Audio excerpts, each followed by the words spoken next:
For rail commuters, the last few weeks have been especially chaotic as work was completed on the cutover for the new Portal North Bridge. Well, today, the new bridge officially opened and schedules returned to normal with just a few hiccups and minor delays. It's both a blessing for riders and a feat for NJ Transit after the agency announced on Friday that maintenance was finished ahead of schedule. NJ Transit President and CEO and Executive Director of the New Jersey Turnpike Authority, Kris Kolluri, joins us now with the latest. Kris, great to have you here in the studio. Good to be here. Listen, we in the media are quick to talk very loudly, right, when things go wrong. We're a little less quiet sometimes when things go right, but this is significant. The Portal North Bridge opened ahead of schedule. Just explain what went into that process. Yeah, look, it was, as you can imagine, we had a generational snowstorm.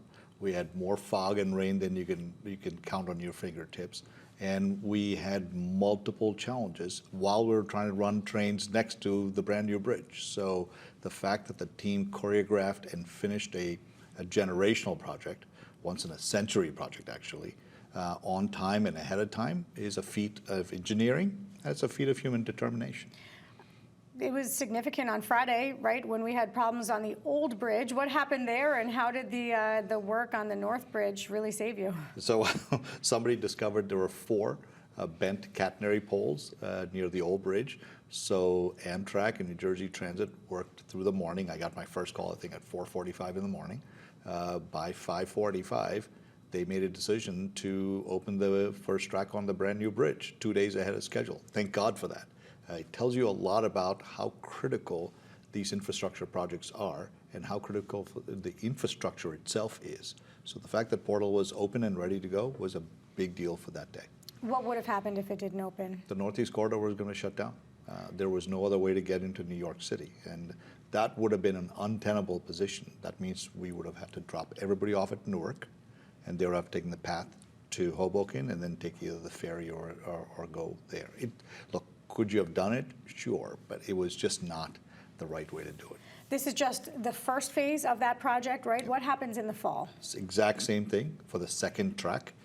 So our goal is to start it 4 weeks before Thanksgiving and be finished before Thanksgiving. So help us understand, right now there is one-way track on the Portal North Bridge, and now we're going to go the other way? That's right. So the goal is we will decommission the one track that's on the old bridge and commission the one track on the new bridge. So the new bridge will essentially have 2 tracks by Thanksgiving. That is the plan. Somewhere in the future, tell us the timing, there will be an entirely new bridge built, right?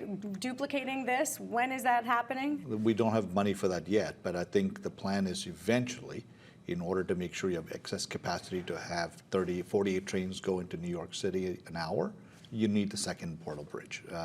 But that is a long ways off, certainly past probably my tenure here. But I want to emphasize again for your viewers, this was a project that was needed almost for 4 decades. The fact that we were able to get it done on time, actually ahead of schedule, to meet the needs of the customers is exactly what you should expect. Do we always get it right? No, but I think, as you correctly said, it means a lot to my colleagues that they worked so hard to make this happen, and I'm so grateful to them. And certainly to the commuters between New York and New Jersey. This is one critical piece of infrastructure. Can you tell us what else is in the queue when it comes to upgrades? Because we're about to enter the summer months. We have the World Cup coming. What else are you going to be working on? Are you working on? Dock Bridge, which is right near Newark train station. I just signed the agreement to repair that, to build brand new structural improvements, catenary wires. The Hudson Tunnel project, which is a longer-term project, but that has to continue going. What this shows us, Joanna, for me, is the criticality of the infrastructure between Newark Penn Station and New York Penn Station. It's the busiest 10-mile corridor in the Western Hemisphere. If any one of these segments fail, that means the entire Northeast Corridor and the 350 trains that we use a day will not be able to go into New York. That is not a situation that any one of us should be comfortable with, and that's why the governor is so focused on this. You mentioned gateway funding.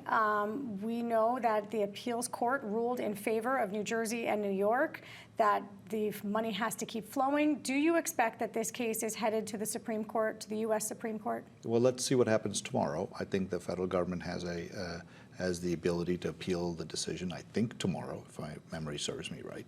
Let's see what happens. But look, I think even today, despite all these legal challenges, not one person has said that the project itself is not meritorious. They talk about other things, but not one person has ever said that the project is not needed. So I hope that calmer heads will prevail in the end, and they'll let the project go forward. Just like we've announced multiple things, ultimately these are hard-working jobs that will be supported by this project, and it'll make life easier for the riders of the entire region, which is good for the country. Are you concerned with the speed that it could take if this were to go to the Supreme Court? I mean, the first case and decision in the lower court and then to the appeals court moved pretty quickly, allowing the money to free up without too much of a work stoppage. If this does go to the highest court, do you think this could cause delays that add on to the cost? Well, look, any delay will add on to the cost. There is no doubt in my mind.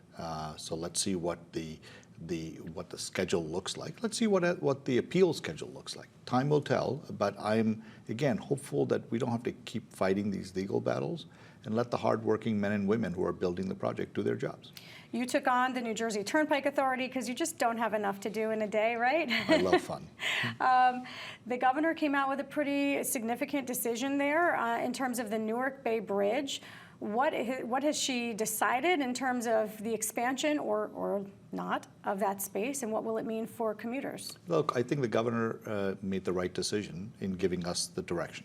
Her point was you have the ability to put out a $6.7 billion project, the single largest project the Turnpike has ever put out, by building this bridge, because we have to decommission the current bridge by 2031. So NTSB says that it will be structurally unsound by then, right? So it's already structurally deficient. It's certainly functionally obsolete. So we have to make decisions that are pragmatic, and the governor's decision is pragmatic. And her decision really is that it will not go to 8 lanes, it will remain 4 in the new bridge, right? The goal, we were always going to do a 4-lane bridge in the first phase. And so her point is, do the bridge that you have money for. Focus on it and get it done for safety and for mobility. And that's what she has asked us to do, and that's what we're doing. I think that's the kind of pragmatic governance that is required, and I think she's leading by example. And of course, environmentalists are lauding that decision. Kris Kolluri, President and CEO of NJ Transit and Executive Director of the New Jersey Turnpike Authority, thank you for your time today. Thank you. Good being with you.